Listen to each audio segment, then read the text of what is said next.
जय तल सद्गुरु प्रो महाराज को जय। श्री बाबूजी महाराज की जय। गुरुर्ब्रह्मा गुरुर्विष्णुः गुरुर्देवो महेश्वरः गुरुः साक्षात् परब्रह्म तस्मै श्री गुरवे नमः। श्री दक्षिणामूर्ति समारंभां श्री शिवरामदीक्षितमध्यमां श्री बुरहानार्य पर्यन्तं वंदे श्री सत्ययाख्य गुरु परंपरां। जय तल सद्गुरु प्रो महाराज को जय। ఈరోజు పరమ పుణ్యక్షేత్రమైనటువంటి ఈ యొక్క మాతాజీ యొక్క సద్గురుమూర్తి యొక్క ప్రాంగణంలో ఇలా రెండు మాటలు పలికేటువంటి అవకాశం కల్పించినటువంటి సద్గురుమూర్తికి, మాతాజీ వారికి, అలాగే ఇక్కడ ఆసీనులు అయినటువంటి మీ అందరికీ కూడా నా యొక్క జైగులు సమర్పిస్తూ, ఈరోజు ఇక్కడికి రావటానికి కారణభూతమైనటువంటి మరి దాస్ గారు, మరి వారి యొక్క ప్రయత్నం ద్వారా ఇక్కడికి వచ్చాం. అమ్మవారిని దర్శించుకోవడం కోసం ఇంతకుముందు నంబూరు కూడా వెళ్ళాము. ఆ రోజు మరి అమ్మవారు ఆ రోజు ఊర్లో లేరని తెలిసింది. ఈరోజు మరి దర్శించుకుందామని వచ్చాం. కానీ రెండు మాటలు చెప్పమని చెప్పారు. మరి ఆ గురుప్రసాదం, మరి గురుమూర్తి ఏది పలికిస్తే అది ఈ ఉపాసన నుండి ప్రకటితమవుతుంది. దాన్ని మీ యొక్క దైనందిన జీవన విధానంలో ఉపయోగపడితే ఉపయోగించుకొని తరించే ప్రయత్నం చేస్తారని కోరుతూ జై గురు.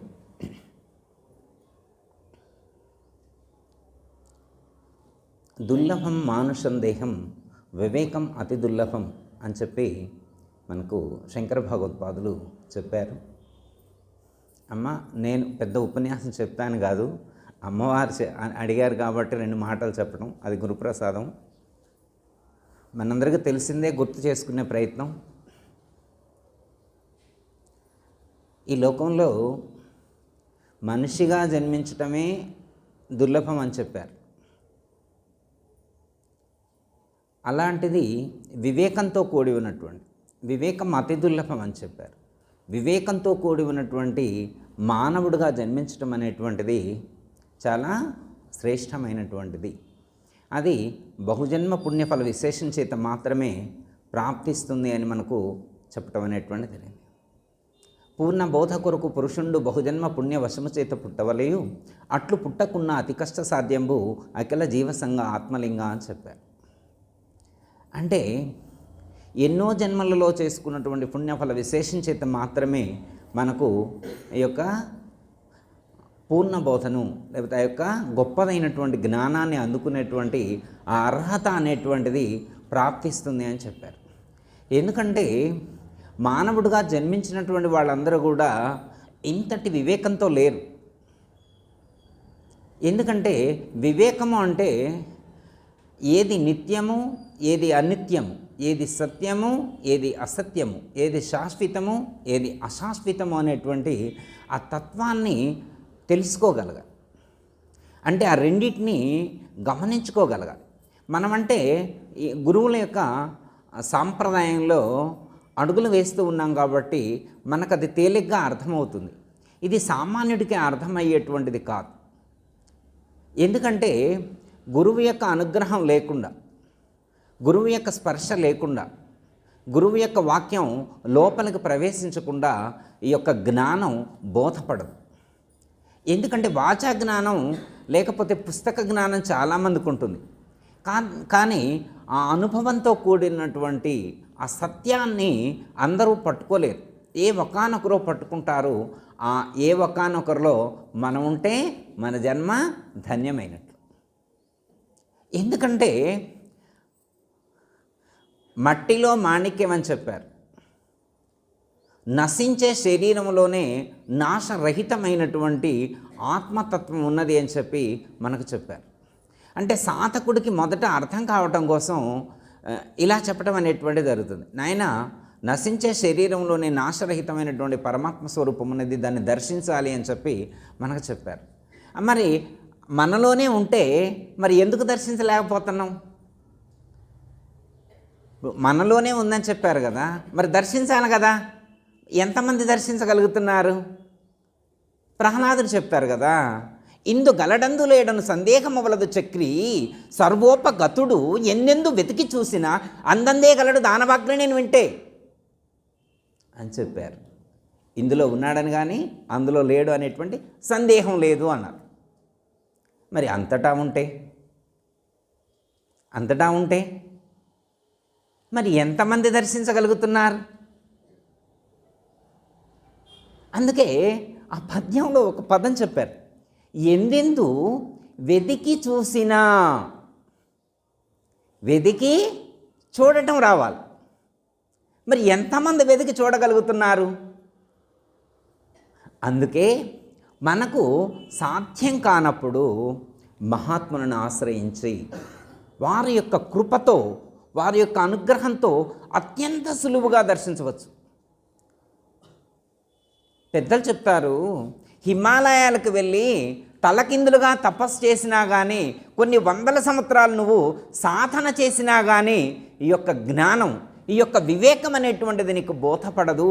అది సద్గురువు యొక్క అనుగ్రహం ద్వారా క్షణంలో లేకపోతే అరక్షణంలో నీకు అది సిద్ధిస్తుంది అని చెప్పారు.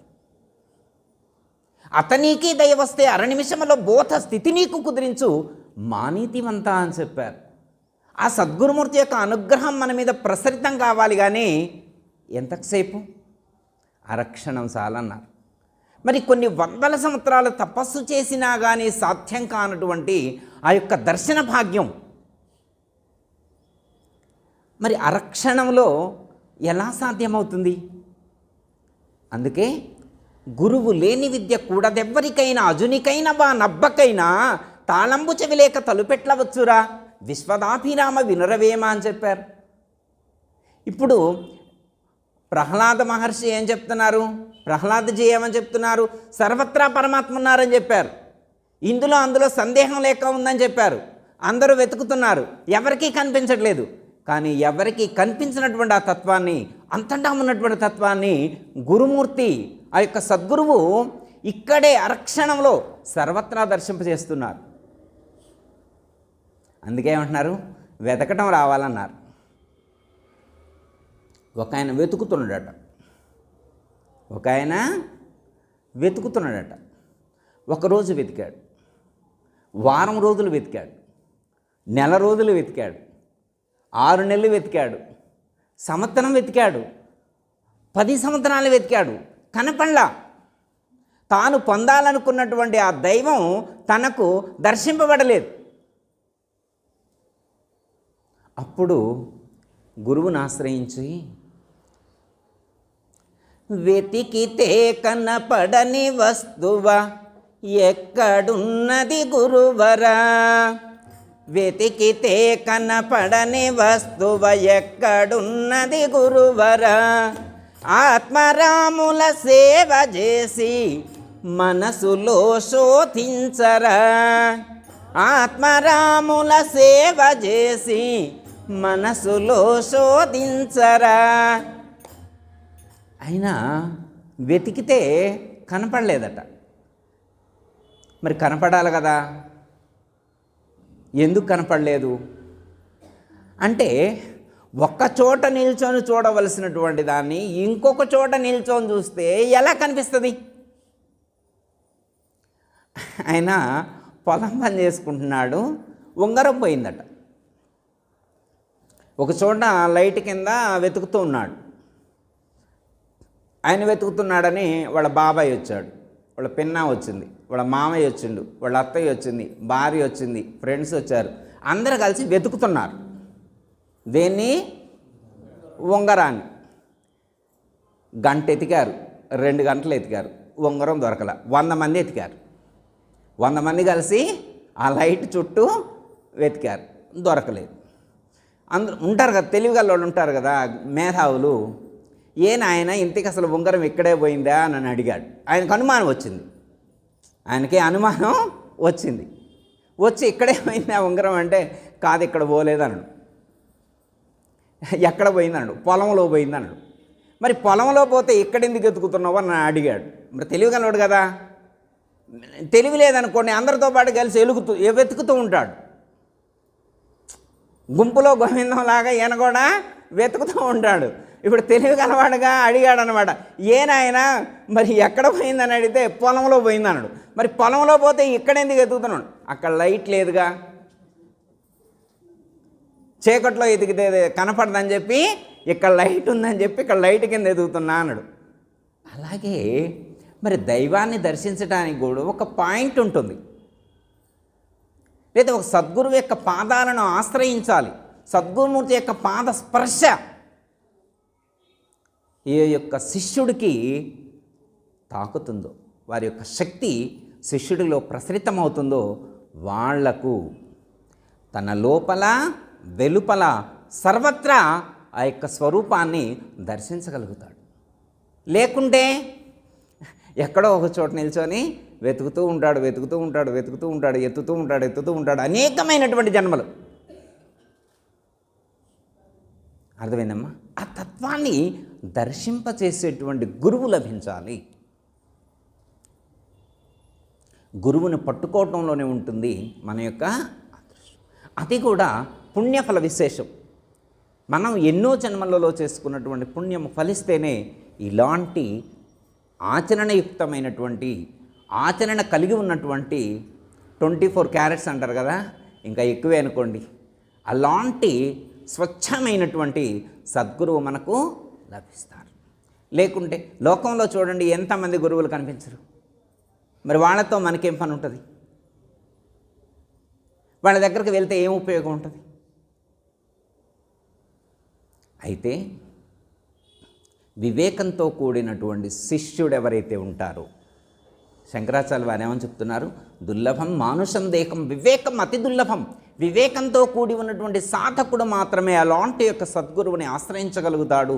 అట్టి సద్గురువు ద్వారా జ్ఞానాన్ని పొందగలుగుతాడు. పొందినటువంటి జ్ఞానాన్ని తన యొక్క దైనందిన జీవన విధానంలో అనుసంధానం చేసుకొని ఆచరించి జన్మను తరింపచేసుకుంటాడు. మన ఎక్కువ సమయం లేదు కదా. చాలామంది అనుకుంటారు సత్సంగం జరుగుతుంది రమ్మంటే రేపు వస్తా అంటాడు, ఎల్లుండి అంటాడు, సంవత్సరానికి అంటాడు, 2 సంవత్సరాలకు అంటాడు, బిజీ షెడ్యూల్ అంటాడు. ఇంకా మాకు 24 అవర్సే పెట్టారు, ఇంకా 30 అవర్స్ పెడితే బాగుండేది రోజుకి అంటాడు అనమాట. ఎందుకంటే 24 అవర్స్ కూడా సరిపోవట్లేదు.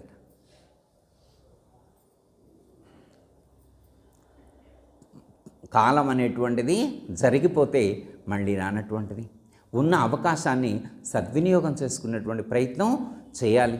అలా చేసినప్పుడు మాత్రమే ఈ జన్మకు ఒక సార్థకత అనేటువంటిది ఉంటుంది. మనల్ని మనం ప్రశ్నించుకోవాలి, ఎంతవరకు ఈ యొక్క జన్మను సార్థకం చేసుకున్నాము అనేటువంటి ప్రశ్న ఎవరికి వాళ్ళే వేసుకొని, వాళ్ళు ఏవైనా మిస్టేక్స్ ఉంటే, ఎక్కడైనా లోపాలు ఉంటే సరి చేసుకొని ముందుకు వెళ్ళేటువంటి ప్రయత్నం ఎవరు చేస్తారో వాళ్ళు ముందుకు వెళ్తారు. గురువుగారు చెప్తారు అన్నమాట, మానవ జన్మము మహిలో దానవులకు దొరకబోదు దయతో వినుమా. నానా జన్మల పుణ్యమో చానా అర్పించి నీవు జనించినావు, దానిని నీవు ఎట్లుంచినావు. ఎన్నో జన్మల నాటి కర్మాలన్నీయో కూడా సున్నా చేసటి మరుగు సోటి తెలియుట కొరకై జనించినావు, దానిని నీవు ఎట్లుంచినావు. మానవ జన్మము మహిలో దానవులకు దొరకబోదు దయతో వినుమా. నానా జన్మల పుణ్యము, ఎన్నో జన్మలలో చేసినటువంటి పుణ్యఫల విశేషం చేత ప్రాప్తించినటువంటి విలువైనటువంటి మానవ జన్మను ఎంతవరకు సార్థకం చేసుకున్నావు? ఎవరిని చెప్తారు? ఎవరికి వాళ్ళే ప్రశ్నించుకోవాలి.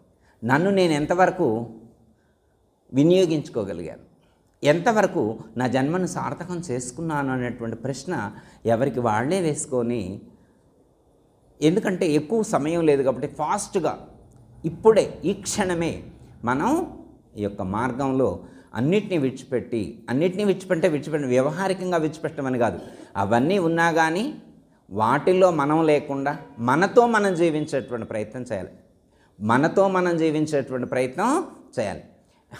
ఒక వాక్యం చెప్తారు పెద్దలు, జగమంత కుటుంబం నాది, ఏకాకి జీవితం నాది అని చెప్పారు. ఈ ప్రపంచమంతా కుటుంబం ఉండొచ్చు, కానీ అందులో నీకు నువ్వే ఉండాలి, నీకు నీవే ఉంటావు. నీకు నీవే ఉంటాం అంటే నాతో నేను ఉండటం అంటే ఏంటి? ఇప్పుడు నాతో నేను లేనా? మరి నేను ఎవరితో ఉంటున్నాను? ఎవరితో ఉండాలి అంటే నేను దేహము కాదు, ఇంద్రియాలు కాదు, ప్రాణము కాదు, మనసు కాదు, బుద్ధి కాదు, అహం బ్రహ్మస్మి, బ్రహ్మమే నేను, నేనే బ్రహ్మము అనేటువంటి దృఢ నిశ్చయంతో బ్రాహ్మీ భావంతో జీవించేటువంటి ప్రయత్నం మనం చేసినప్పుడు ఈ జన్మకు సార్థకత అనేటువంటిది చేకూరుతుంది. మరి అది ఎలా సాధ్యమవుతుంది అంటే సద్గురువుల యొక్క అనుగ్రహంతో అది సాధ్యం. ఎట్లా అంటే ఆ విలువైనటువంటి జ్ఞానాన్ని అందజేసేటువంటి గురువు లభించినప్పుడు మాత్రమే సాధకుడికి దృఢమవుతుంది, లేకపోతే దృఢం కాదు. ఎట్లా అంటే ఒక ఊరిలో కొంతమంది భక్తులు ఉన్నారు. ఒక సాధువు ప్రతి గురువారం భిక్షకు వెళ్ళేవారు. ఒకరోజు ఒక సాధువు ఒక భక్తుల ఇంటికి భిక్షకు వెళ్ళారు. భిక్షకు వెళితే అక్కడ ఆవిడ ఆ రోజు తెల్లవారి పండగ అన్నమాట, కుంకుడుకాయలు కొడుతూ ఉంది. కుంకుడుకాయలు కొడుతుంది ఆ భక్తురాలు.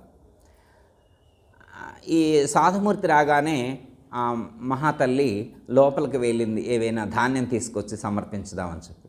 ఆవిడ లోపలికి వెళ్ళగానే ఆ కుంకుడుకాయలు కొట్టేటువంటి ఆ రాయి, గుండ్రాయి అంటారు, వెనకటి రోజుల్లో గుండ్రాయి అనేవాడు. ఆ గుండ్రాయి ఎక్కడ ఉంటే ఈ సాధుమూర్తి చూశాడు, ఏంటి గుండ్రాయి ఎక్కడుంది అని చూశాడు. ఇట్లా పరీక్షగా చూసిన తర్వాత ఏదో కొంచెం విలువైనటువంటిదని గుర్తించాడు. ఆ సాధుమూర్తి గుర్తించాడు ఆ గుండ్రాయి విలువైనటువంటి. తర్వాత భిక్ష సమర్పించిన తర్వాత ఆ సాధుమూర్తి వెళ్ళేప్పుడు, అమ్మ ఈ గుండ్రాయి ఒకసారి ఇక్కడ డైమండ్ షోరూమ్ ఉంది, ఒకసారి వెళ్ళి అక్కడ చూపెట్టురా తల్లి, ఈ డైమండ్ ఎంతకు కొంటారో ఒకసారి కనుక్కొనిరా, మళ్ళీ నెక్స్ట్ గురువారం నేను వస్తా కదా, ఆ రోజు మీతో మాట్లాడతా అని చెప్పి ఆయన ఎంతకు అడిగినా నువ్వు ఇవ్వద్దు అని చెప్తారు. సరే అమ్మ, సరే స్వామి అంటుంది. ఈవిడ వెళ్ళి ఆ డైమండ్ షోరూంలో గుండ్రాయి తీసుకెళ్ళి చూపెట్టింది. చూపితే ఆయన మొత్తం పరీక్ష చేసిన తర్వాత ఏమన్నాడంటే, అమ్మ ఇది అమ్ముతావా అన్నాడు. నేను ఇప్పుడు అమ్మను, నెక్స్ట్ అమ్ముతా, అసలు ఎంతకు మీరు కొనగలుగుతారో చెప్పండి, మీరు ఎంతకు కొనగలుగుతారో చెప్పండి అంటే ఆయన అంటాడు, నేను 10 crores ఇస్తా అంటాడు. ఈవిడికి అర్థం కాలేదనమాట. అసలు ఆయన విన్నది నిజమేనా కాదా అని చెప్పి ఒకసారి పక్కకి వెళ్ళి ఒకసారి గిచ్చుకుంటుంది అనమాట, నిజమేనా నేను విన్నది కాదని. ఈ గుండ్రాయికి 10 కోట్లు ఎవరు ఇస్తారనుకుంది. మళ్ళీ వచ్చిన తర్వాత, ఏ స్వామి మీరేమన్నారో పేపర్ మీద రాసే, కన్ఫ్యూజ్ అయింది కానీ పేపర్ మీద రాసేవ్వండి అని చెప్పి అడిగింది. ఆ పేపర్ మీద 10 crores అని, మళ్ళీ ఆ లెటర్స్ కూడా 10 crores అని రాసిచ్చాడు. ఆయన నెక్స్ట్ మళ్ళీ థర్స్డే వస్తా అని చెప్పి వస్తూ ఉంటే ఆయన అన్నాడు, అమ్మ ఏదైనా ఉంటే అవసరమైతే ఇంకొక 1 కోటి ఎక్కువ ఇస్తా కానీ తక్కువైతే ఇవ్వను, ఒకవేళ మీరు అమ్మదలుచుకుంటే మా దగ్గరకే వచ్చామండి, అవసరమైతే నేను బొంబాయిలో ఉన్నటువంటి పెద్ద స్టేట్తో కూడా మాట్లాడి రేటు పెంచుతానని ఒక మాట అంటాడు. ఇప్పుడు ఇంటికి వచ్చింది. మొన్న ఈ మధ్యన దాకా ఆ గుండ్రాయి ఎక్కడ ఇసిరేశారు, ఆ గోడ పక్కన పడుంది, వర్షానికి తడిచి, ఎండకి ఎండి, చలికి నిమ్మొచ్చి ఎవరు పట్టించుకోవాలా, ఆ గుండ్రాయిని ఎవరు పట్టించుకోవాలి. వాళ్ళ పిల్లవాడు ఇసిరేసేవాడు రోడ్డు అవతలకి. ఇప్పుడు మళ్ళీ వీళ్ళు ఆడుకునేవాళ్ళు, ఆ గుండ్రాయితోటి ఆడుకునేవాళ్ళు. ఇప్పుడు ఆవిడ తీసుకొచ్చి అక్కడ టేబుల్ మీద పెట్టింది అన్నమాట. పెడితే వాళ్ళ అబ్బాయి వచ్చి మళ్ళీ ఆడుకోవడానికి తీసుకెళ్తాడు. ఇప్పుడు వాళ్ళమ్మ ఊరుకుంటుందా? ఆ మామ నేను ఎంబడే ఆడుకుంటా, గోళీలాట ఆడుకొని వస్తా, ఈ గుండ్రాయి ఇవా మొన్నటాల నేను ఆడుకొని వస్తా, మా ఫ్రెండ్స్ వచ్చారంటే ఇస్తుందా? ఇవ్వదు కదా. మీరైతే ఇస్తారు, జ్ఞానులు కాబట్టి మీకు బంగారానికి వజ్రానికి మట్టికి తేడా తెలియదు కాబట్టి మీరంటే ఇవ్వచ్చు. మరి ఆవిడ ఇంకా జ్ఞానంలోకి రాలేదు కాబట్టి ఆవిడ ఇవ్వనన్నది. ఏడుస్తున్నాడు పిల్లవాడు, ఇప్పుడు ఇవ్వమని ఏడుస్తున్నాడు. ఇస్తుందా? ఎందుకంటే ఇంతకుముందు ఇచ్చింది, కానీ ఇప్పుడు 12 crores, ఆ స్టోన్ వాల్యూ 12 crores. ఇప్పుడు ఇనప బీరువా తెరిచి అందులో ఉన్నటువంటి పట్టు చీరల ర్యాక్ మొత్తం, అందులో ఉన్నటువంటి పట్టు చీరలు మొత్తం తీసేసి అందులో మంచి వైట్ క్లాత్ వేసి అందులో ఒక సిల్వర్ ప్లేట్ పెట్టి దాంట్లో ఈ గుండ్రాయి పెట్టింది. మరి ఇప్పుడు దాకా అది కుంకుడుకాయలు కొట్టారు, ఎల్లిపాయ కొట్టారు, చింతపండు కొట్టారు. ఇప్పుడు కొడతారా? వాళ్ళ అత్తగారు వచ్చి ఆ గుండ్రాయి వేస్తారా, ఎల్లిపాయ కొట్టాలన్నది. ఇప్పుడు ఇస్తుంది ఆవిడ? ఇవ్వదు. ఎందుకు? దాని విలువ ఇప్పుడు తెలిసింది. ఆ రాయి విలువ తెలిసింది. ఎలా తెలిసింది? ఆ సాధుమూర్తి ఆ రాయి విలువను తెలియజేశారు. సాధుమూర్తి వచ్చి రాయి విలువను తెలిసారు. రాయి వీళ్ళింట్లోనే ఉంది. రాయి ఇప్పుడు ఎక్కడన్నా వేరే దేశంలో ఉందా? రాయి వాళ్ళ ఇంట్లోనే ఉంది. ఇప్పుడు రాయిని ఏమైనా కొత్తగా తీసుకొచ్చారా? దానికి ఏమైనా ధూపదీప నైవేద్యాలు వేసారా? ఏమి లేదు. వాళ్ళ ఇంట్లో ఉన్న రాయే కానీ విలువైందంతే. విలువైనటువంటి వస్తువు అని తెలుసుకోలేకపోయింది. ఎవరూ తెలుసుకోలే. దానికి చింతపండు కొట్టడానికి అదే వాడారు, ఎల్లిపాయలు నూరడానికి అదే వాడారు, కుంకుడుకాయలు కొట్టడానికి అదే వాడారు, పిల్లగాళ్ళు ఆడుకోవడానికి కూడా దాన్నే వాడారు. కానీ ఇప్పుడు విలువ తెలిసాక విలువగా భావిస్తున్నారు. విలువగా. అయితే ఆ విలువను తెలియచేసేవారు దొరకాలి మనకు. ఆ విలువైనటువంటి ఆ వజ్రం యొక్క విలువను తెలియచేసేటువంటి వారు దొరకాలి. అలా తెలియచేసేవారే సద్గురు. ఇప్పుడు ఇంతకీ ఆ వజ్రం ఎక్కడుంది? కుంకుడుకాయలు కొట్టిన వజ్రం ఏం స్వామి, ఆ కుంకుడుకాయలు కొట్టే రాయితో మాకేం పని మీరు అనుకుంటారా? మనకి ఆ కుంకుడుకాయల రాయికి ఏమైనా సంబంధం ఉన్నట్టు ఏమైనా తెలుస్తుందా? మన దగ్గర కూడా అలాంటి విలువైంది ఏమైనా ఉందా? మనం ఆ విలువైనటువంటి దాన్ని మనం గుర్తించకపోతే గుర్తింపజేసేటువంటి గురువు మనకు దొరికారా లేదా? అప్పుడు దాకా మనం కూడా అలాగే జీవించాం కదా. గురువు యొక్క అనుగ్రహం మన మీద ప్రసరితం కానంత వరకు కూడా వజ్రం విలువ తెలుసుకోలేకపోయాం. వజ్రం మన దగ్గరే ఉంది, కానీ అది అంత విలువైనటువంటిదని మనం గుర్తించలేకపోయాం. జీవితం విలువైనటువంటిది, దేహం కూడా విలువైనటువంటిది. మనం అంటే సందర్భాన్ని బట్టి మనం చదువుతాం. కొంతమంది ఎన్నాళ్ళుండిన ఏక సుఖములలో కొన్నాళ్ళే గద మనసా, నీ కొరకై నీ వారల కొరకై నిల్వదు కాయము ఓ మనసా. ఎన్నాళ్ళుండిన ఏక సుఖములలో కొన్నాళ్ళే గద ఓ మనసా, నీ కొరకై నీ వారల కొరకై నిలువదు కాయము ఓ మనసా, నిలువదు కాయము ఓ మనసా. మీరు ఇది నమ్మంటే మన కంట్రోల్లో ఉందా? అంతా మన కంట్రోల్లోనే ఉన్నట్టుంది. అంతా మన కంట్రోల్లోనే ఉన్నట్టు ఉంది. కానీ ఆలోచించి చూస్తే మన కంట్రోల్లో లేనట్టు కూడా ఉంది. ఆలోచించకపోతే మన కంట్రోల్లో ఉన్నట్టుంది. కొంచెం జ్ఞానంతో ఆలోచిస్తే, గురువిచ్చిన జ్ఞానంతో ఆలోచిస్తే, మన జ్ఞానంతో కాదు, గురువిచ్చిన గురు జ్ఞానంతో, సద్గురుమూర్తి యొక్క జ్ఞానంతో ఆలోచిస్తే ఏది మన కంట్రోల్లో లేదనిపిస్తుంది. ఎందుకు? ఇందులో ప్రాణం అనేది ఉంది, ఆత్మ ఉంది, ప్రాణము ఉంది, మనసు ఉంది, ఇంద్రియాలు ఉన్నాయి, స్థూల శరీర భాగాలు ఉన్నాయి, అన్నీ దేనికి దానికే విడివిడిగా. కానీ ఆ ప్రాణం అనేది ఉంది కదా, అది మరి ఎప్పటిదాకా ఉంటుంది అనేటువంటిది ఎంతమందికి తెలుస్తుంది? గురువులకైతే ఆ సాధనా మార్గంలో ఉన్నారు, లేకపోతే ఆ సాధనా మార్గంలో ఉన్నటువంటి సాధకులందరికీ కూడా ద్యోతకం అవుతుంది. అది ఎప్పటి వరకు ఉంటుంది అనేటువంటిది తెలుస్తుంది. కాబట్టి ముందే ప్లాన్ చేసుకుంటారు. మనం అంటే మీరంటే ఈ మార్గంలో ఉన్నారు, అమ్మవారు చెప్పినటువంటి బోధ మీకు స్ట్రాంగ్గా బాగా బోధపడింది కాబట్టి మీరు ఆ స్థితిలో ఉన్నారు కాబట్టి ఓకే. బయట ఉన్నటువంటి సమాజంలో ఉన్నటువంటి వాళ్ళకి ఏం తెలుస్తుంది? జన్మ విలువ ఏం తెలుస్తుంది? ప్రాణం యొక్క విలువ ఏం తెలుస్తుంది? ప్రాణం ఎంతసేపు ఉంటుందో ఎలా తెలుస్తుంది? అసలు ఆ ప్రాణాన్ని గుర్తించే వాళ్ళు ఎంతమంది? ఉదాహరణకి అసలు చాలా విలువైనటువంటి దానికి కొంచెం కూడా ప్రియారిటీ ఇవ్వరు సమాజంలో. చాలా విలువైనటువంటి దానికి కొంచెం కూడా ప్రియారిటీ ఇవ్వరు. చాలా విలువ లేనటువంటిది ఏదైతే ఉంటుందో దానికోసం ఎక్కువ ప్రియారిటీ ఇస్తారు. చిన్న ఎగ్జాంపుల్ మీకు తెలిసిందే గుర్తు చేస్తా. సపోజ్ ఉదాహరణకి ప్రాణం ఉంది కదా, అందరికి ఉంది కదా, దానికి అనుమానం అయితే లేదు కమ్మా. ప్రాణం అనేది మన అందరిలో ఉంది కదా, అనుమానం అయితే లేదు కదా. అది లోపలికి వెళ్తుంది, బయటకు వస్తుంది, అంతే కదా. అదేమన్నా చేస్తుందా? దానికి ఏమన్నా మనం వేరే డ్యూటీస్ ఏమైనా చెప్పగలుగుతామా? నువ్వు లోపలికి వెళ్ళి పొద్దాకలు బయటికి రా, నాకు డిస్టర్బెన్స్గా ఉంది, కాసేపు కూర్చో అని మనం ఏమన్నా చేయగలుగుతామా? ఎక్కడైనా హృదయంలోనో, భ్రూమధ్యంలోనో, అనాహతంలోనో ఎక్కడైనా మనం ఏమైనా ఒక చైరేసి కూర్చోబెట్టగలమా? మహాత్ములు వాళ్ళు భ్రూమధ్యంలోనో, హృదయంలోనో, సహస్రారంలోనో ఓ చైరేసి పెట్టి అందులో కూర్చోబెడతారు. యోగులు సమాధి స్థితిని పొందుతారు. మనం అలా వేసి కూర్చోబెట్టలేమే, ఎందుకంటే మనం ఇంకా ప్రాక్టీస్లో ఉన్నాం. మనం ఇంకా అలా కూర్చోబెట్టలేము. మరి అది లోపలికి ఎక్కడికి వెళ్తుంది? దానికేం పని? లోపలికి వెళ్ళవలసినటువంటి అవసరం దానికేంటి? అది లోపలికి ఎక్కడ దాకా వెళ్తుంది. పరమాత్మ ఈ లోపలికి వెళ్ళడం, బయటికి రావడం అనేటువంటి ప్రక్రియ ఎందుకు పెట్టుంటారు?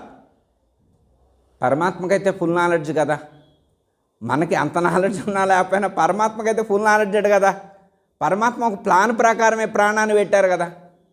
అంతెందుకు ఉదయం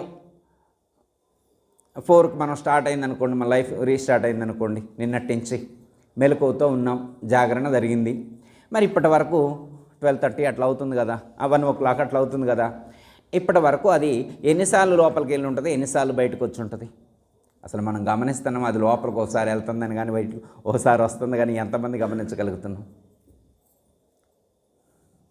నన్ను ఎవరు పట్టించుకోవట్లేదని ఒకవేళ అది ఆగితే, నన్ను ఎవరు పట్టించుకోవట్లేదు కాబట్టి నేనెందుకు వెళ్ళాలా, నేనెందుకు తిరగాల? కనీసం చిన్న చిన్న పనులు చేసే వాళ్ళకే ఎంత ప్రియారిటీ ఇస్తున్నారు, ఇన్ని శాలువాలు కప్పుతున్నారు. నేను ఇంత ఒక మనిషిని నిలబెడుతున్నా కదా, ఒక మనిషికి జీవితాన్ని ప్రసాదిస్తున్నా కదా.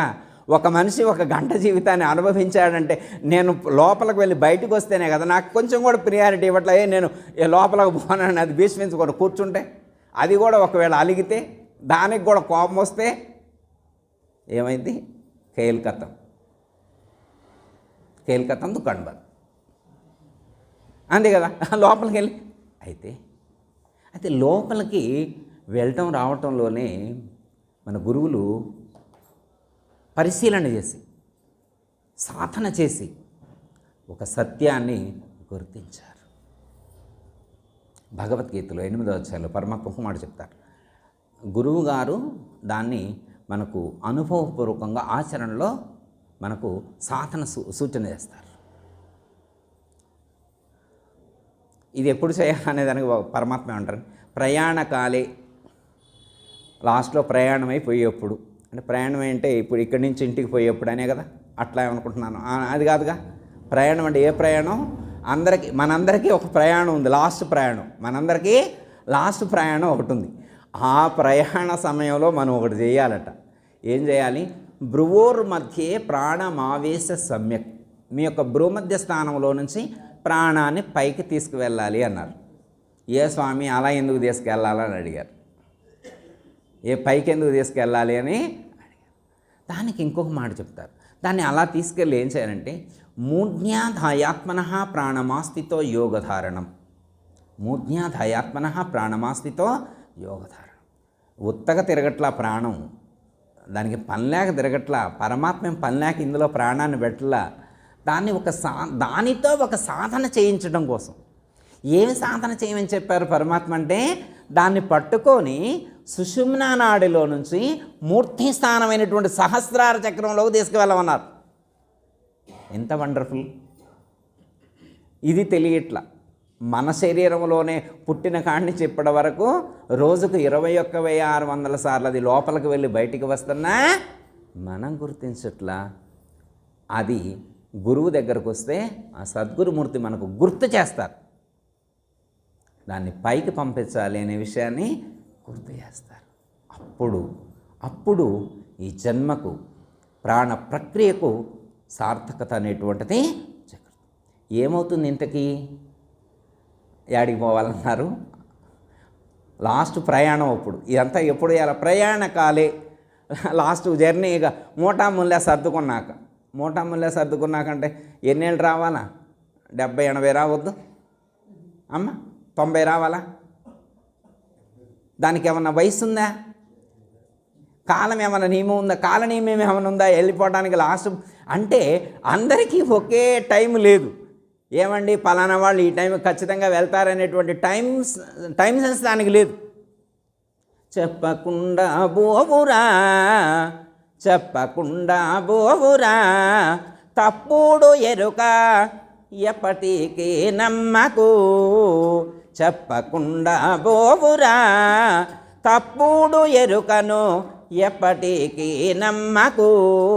చెప్పకుండా బోవు ఎరుకను ఎప్పటికీ నమ్మబోకురా. చెప్పకుండా బోవు ఎరుకను ఎప్పటికీ నమ్మబోకురా. ఎప్పుడో ఏ వేళ నోమని, ఎప్పుడో ఏ వేళ నోమని, చప్పుడైనా చేయకుండా, చప్పుడైనా చేయకుండా, చెప్పకుండా బోవురా, తప్పుడు ఎరుక ఎప్పటికీ నమ్మకు. చెప్పకుండా పోయిద్దట. అది ఎప్పుడు పోయేది మనకి చెప్పదట. మరి ఎందుకు దాంతో ఫ్రెండ్షిప్ ఎందుకు? ఏమంటారు? 6 నెలల పిండమప్పటి నుండి నీ స్నేహంబయ, 6 నెలల పిండమప్పటి నుండి నీ స్నేహంబయ, పారవేసియు ఊరి చివరన పాతి పెట్టుట న్యాయమా. 6 నెలల నుండి మనం ఫ్రెండ్షిప్ చేస్తే చెప్పకుండా వెళ్ళిపోతే దీన్ని తీసి పాతరేస్తారట. ఇది బాధపడుతుంది. ఏమి స్వామి 6 నెలల నుంచి మనం ఫ్రెండ్షిప్ చేస్తాం, వెళ్ళేప్పుడు ఒక్క మాట. ఇక్కడ సత్సంగం జరుగుతుందిగా అమ్మ, కార్యక్రమాలు పెట్టారుగా మాతాజీ గారు, మరి అందరం ఒకే రోజు వచ్చాం, వెళ్ళేప్పుడు చెప్పకుండా పోతే ఎట్లా ఉంటుంది మనకి? నా తిన్నావు నాకు అసలు చెప్పలే, ఆయన చెప్పడం కూడా చెప్పకుండా పోయింది. 5-6 రోజులు ఫ్రెండ్షిప్కి చెప్పకుండా పోతే ఇంత ఫీల్ అయితే, 6 నెలల నుంచి ఫ్రెండ్షిప్ చేసి 60 ఏళ్ళు వచ్చిన తర్వాత చప్పుడు కూడా చేయకుండా సైలెంట్గా ఎలా వెళ్తుంది? సైలెంట్గా వెళ్తుంది. మరి మనం ఏం చేయాలి? బస్ స్టాండ్కి పోయిండు, అట్నుంచి అటే పోయిండు, ఇంటి దాకా కూడా తెస్తారా ఆ శరీరాన్ని ఆయన. ఫంక్షన్కి పోయిండు, ఫంక్షన్ కాడి నుంచి అట్నుంచి అటే పోయిండు. 8 కోట్లు సీక్రెట్ డైమండ్స్ ఒక చోట దాచిపెట్టిండు. వాళ్ళ మనవడకు చెప్పొస్తా అని చెప్పినా కానీ వినకుండా రైల్వే స్టేషన్లో నుంచే తీసపోయిండు. మరి నీ దండం పెడతా, ఇంటికి వెళ్ళి మా మనవడ చెవులు ఒక్క మాట వేసి వస్తా, ఒక్క మాట అన్నా కానీ వినిపించుకోవాలి. ఏమంటారు ఇప్పుడు? మరి ఆయన మిస్టేకా కాదా? ఎంత రిక్వెస్ట్ చేసినా ఇంటి దాకా తీసుకురావద్దా? బస్ స్టాండ్ దాకా తీసుకుపోయిండు, రైల్వే స్టేషన్ దాకా తీసుకుపోయిండు, ఫంక్షన్ దాకా తీసుకెళ్ళిండు. మనకి కోపం వస్తా రాదా? ఇంటి దాకా దేశ రాకపోతే కోపం వస్తా రాదా? మరి వాళ్ళ వెర్షన్ ఏంటంటే, నువ్వు ఇప్పుడు 1 minute, 2 minutes, 5 minutes, 10 minutes, 30 minutes ఏంది బేరం ఆడటం ఏంటి? బెగ్గింగ్ ఏంటి? సమయాన్ని అడుక్కుంటావేంటి? నీకు 60 సంవత్సరాలు, 50 సంవత్సరాలు, 70 సంవత్సరాలు, 100 సంవత్సరాలు వయసు ఇచ్చా కదా, మరి ఇప్పుడు దాకా ఏం చేసినావు? లాస్ట్ మినిట్లో వచ్చి 10 నిమిషాలు, 5 నిమిషాలు, 30 నిమిషాలు, 1 రోజు, 2 రోజులు ఏం చేస్తున్నావు? 60 సంవత్సరాల వయసు వచ్చినా కానీ ఏమాత్రం చేయాల్సిన పని చేయకుండా, అవసరమైన దానికి వినియోగించకుండా, అనవసరమైనటువంటి వాటికి వినియోగించు. విలువైనటువంటి జీవితాన్ని దుర్వినియోగం చేసుకున్న తర్వాత ఇప్పుడు కాళ్ళ బేరానికి వస్తే ఆయనకు నవ్వు రాకేముంటుంది? మనం ఎట్లా ఉంటాం? ఆయన దృష్టిలో ఎలా ఉంటాం? శంషేరుగా ఉండాల్సినటువంటి, సింహంలా ఉండాల్సినటువంటి, మమైవాంశో జీవలుకే జీవభూత సనాతన, నా యొక్క అంశే నీలో ఉందని చెప్పినా కానీ బీజమాం సర్వభూతానాం, మీ అందరిలో ఉన్నది ఒక్క స్వరూపమే, నేనే బీజ ప్రదుడను అని చెప్పినప్పటికీ కూడా పట్టించుకోకుండా విడిచిపెట్టి మన ఇష్టాల కోసం, మన అవసరాల కోసం, మన సుఖాల కోసం, మన సౌలభ్యం కోసం సత్యానికి దూరమైతే, ఆనందానికి దూరమైతే అడుక్కోవలసినటువంటి పరిస్థితి రాకేమొస్తుంది? ఆయన అంటాడట, ఏం చేసినావు నాయన ఇంతకాలం? నాయన ఇంతకాలం ఏం చేసినావు? అందుకని కాని పనులకు పూనకే, కాని పనులకు పూనకే, లేనిపోని ఆశలందు తిరుగకే, కాని పోని పనుల కొరకు పూని పూని తిరిగేదావు, ఎన్ని విధములైనను పరిపూర్ణ గురువుల చేరియుండవే, మనసాని వినావే భూతమూల చట్టమేమో గనావే. భూతాల చట్టం అంటే దెయ్యాల భూతాలని కాదు, పంచభూత నిర్మితమైనటువంటి ఈ ప్రపంచాన్ని, భూతాల చట్టం అంటే పంచభూత నిర్మితమైనటువంటి ప్రపంచాన్ని, బ్రహ్మాండాన్ని, అందులో నుంచి వచ్చినటువంటి పిండాండాన్ని. బ్రహ్మాండాన్ని చూడు, పిండాండాన్ని చూడు. ఏది ముఖ్యమో ఏది ముఖ్యం కాదు, ఏది నిత్యమో ఏది అనిత్యమో దాన్ని గుర్తించు. నిత్యమైనటువంటి దానికోసం ప్రయత్నించు.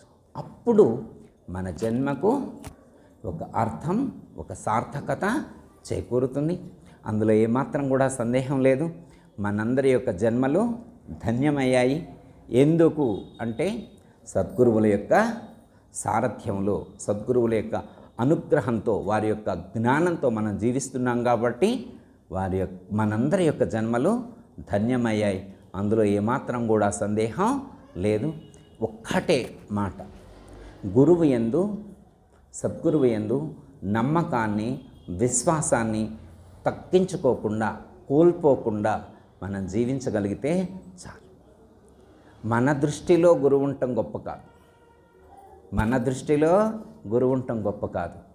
గురువు యొక్క దృష్టిలో మనం ఉండాలి.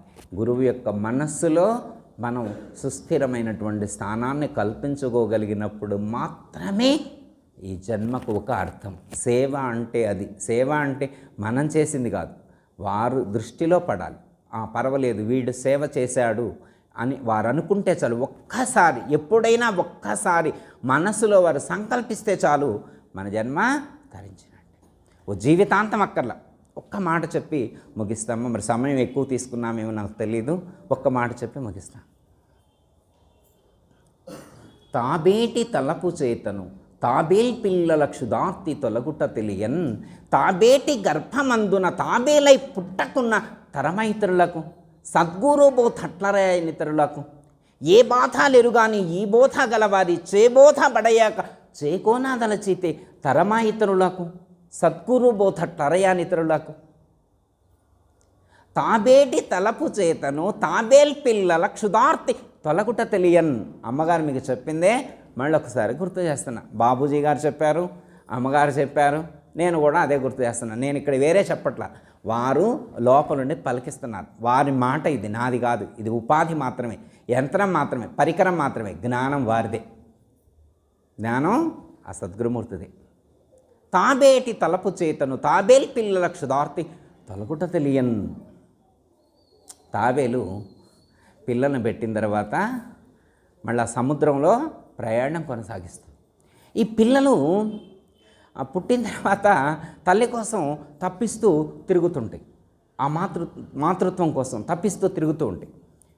అలా కొంతకాలం గడిచిపోయిన తర్వాత ఎప్పుడుగో తాబేలకు గుర్తొచ్చింది, అయ్యో నేను ఒడ్డున పిల్లలు పెట్టొచ్చా కదా, మరి వాటికి ఆకలి అయిద్దేమో, నేను వాటికి ఆహారం సమకూర్చలేదు కదా అని ఒక్కసారి పిల్లలను మనసులో తలుచుకుంటే చాలట, తాబేలు పిల్లల యొక్క ఆకలి తీరిపోయిందట. సృష్టి రహస్యం, సృష్టిలో ఉన్నటువంటి గొప్ప రహస్యం. ఎక్కడో ఉన్నటువంటి తాబేలు ఒడ్డు దగ్గర ఉన్నటువంటి పిల్లలను గూర్చి ఒక్కసారి సంకల్పం చేస్తే తాబేలు పిల్లల యొక్క ఆకలి తీరిపోతుంది. తాబేలు పిల్లల క్షుదార్తి తాబేటి గర్భమందున తరమాయితరులకు. తాబేటి గర్భమందున పుట్టకుంటే తరమాయితరులకు. ఇప్పుడు తాబేలు ఎక్కడుంది, తాబేలు పిల్లలు ఎక్కడున్నాయి. తాబేలు తలంచితే తాబేలు పిల్లల ఆకలి తీరింది. తాబేలు పిల్లల పక్కనే కప్పలు ఉన్నాయి, ఎండ్రకాయలు ఉన్నాయి, జలగలు ఉన్నాయి, జలచరాలు చాలా ఉన్నాయి, జలచరాలు. మరి వాటి ఆకలి తీరిద్దా? తీరదు. తాబేలై పుట్టకున్న తరమైతరులకు, నువ్వు ఆ తాబేలు పిల్లలకు జన్మించినప్పుడు మాత్రమే ఆ తాబేలు తలంచితే వాటి యొక్క క్షుధార్తి తొలగినట్లుగా, క్షుద్బాధ నశించినట్లుగా. గురువు ఎక్కడో ఉంటారు, నువ్వెక్కడో ఉంటావు. ఎప్పుడైనా కానీ ఆ సద్గురుమూర్తి యొక్క మనస్సులో ఒక్కసారి మన గురించి తలంచితే చాలు, జన్మరహితమైనట్లే. ఏ వేదాలు పఠించక్కల్లా, ఏ ఉపనిషత్తులు అధ్యయనం చేయక్కల్లా, ఏ మంత్ర అనుష్ఠానాలు కూడా చేయాల్సినటువంటి అవసరం లేదు అని చెప్తున్నారు. సద్గురుమూర్తి యొక్క మనస్సులో ఒక్కసారి స్ఫురణకు వస్తే చాలు, మనం అంతరిక్షంలో ఉన్నా సరే, ఎక్కడున్నా కానీ ఖచ్చితంగా మనం తరిస్తాము. ఎప్పుడు? మన చుట్టూ చాలామంది ఉండొచ్చు, వాళ్ళందరికీ అవకాశం లేదు. మనం గురుబిడ్డ అయ్యున్నప్పుడు, ఎప్పుడు మనం గురుబిడ్డ అయ్యుంటే ఏమి రూల్స్ అండ్ రెగ్యులేషన్స్ ప్రకారం వారు చెప్పిన సాధన విధానాన్ని ఫాలో అవ్వాలి. ఒకవేళ బై మిస్టేక్ నీకు అవకాశాలు లేకపోయినప్పటికీ కూడా, తాబేలు తల్లి కోసం ఎలా తప్పించిందో, తాబేలు తల్లి కోసం ఎలా తప్పించిందో, మనం కూడా సద్గురువు కోసం అలా తప్పించినప్పుడు, మనం కూడా అయ్యో గురువు యొక్క స్పర్శకు నోచుకోలేకపోతున్నా, గురువాక్యాన్ని వినలేకపోతున్నా, గురుసేవ చేసుకోలేకపోతున్నాను, గురు యొక్క స్మరణ చేసుకోలేకపోతున్నాను, పరిస్థితులు అవకాశాలు కల్పించట్లేదు అనేటువంటి తపన నీకున్నప్పుడు, నిరంతరం గురువు యొక్క స్మరణ చేస్తూ ఉన్నప్పుడు, ఆ యొక్క గురువు యొక్క అనుగ్రహం మన మీద ప్రసరితమవుతుంది. అప్పుడు కదా మన జన్మ తరించేది. ఈ ప్రపంచంలో గురువుకి మనమేమి ఇవ్వగలుగుతాం? మనం ఏమి ఇవ్వలేము. గురువే మనకు అన్నీ ఇస్తారు, గురువే మనకు అన్నీ ఇస్తారు. మనకు ముఖ్యంగా కావాల్సింది గురువు దగ్గర నుంచి వారి అనుగ్రహం, వారి యొక్క ఆశీస్సులు. అవి లభిస్తే చాలు, మన జన్మ ధన్యమైనట్టు. అంటే మనం గురువు పట్ల విశ్వాసాన్ని కోల్పోకుండా, గురువు యొక్క మనస్సులో సుస్థిర స్థానం కలిగేట్లుగా వారిని ఆశీర్వదించమని కోరుకోవాలి. ఎవరిని?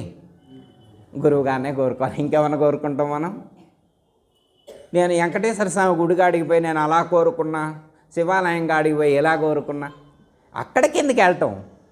గురుర్ బ్రహ్మ, గురుర్ విష్ణు, గురుర్ దేవో మహేశ్వర, గురు సాక్షాత్ పరబ్రహ్మ, తస్మై శ్రీ గురవే నమః అని చెప్పి సాక్షాత్తు పరమేశ్వరుడే పార్వతీదేవికి బోధించారు.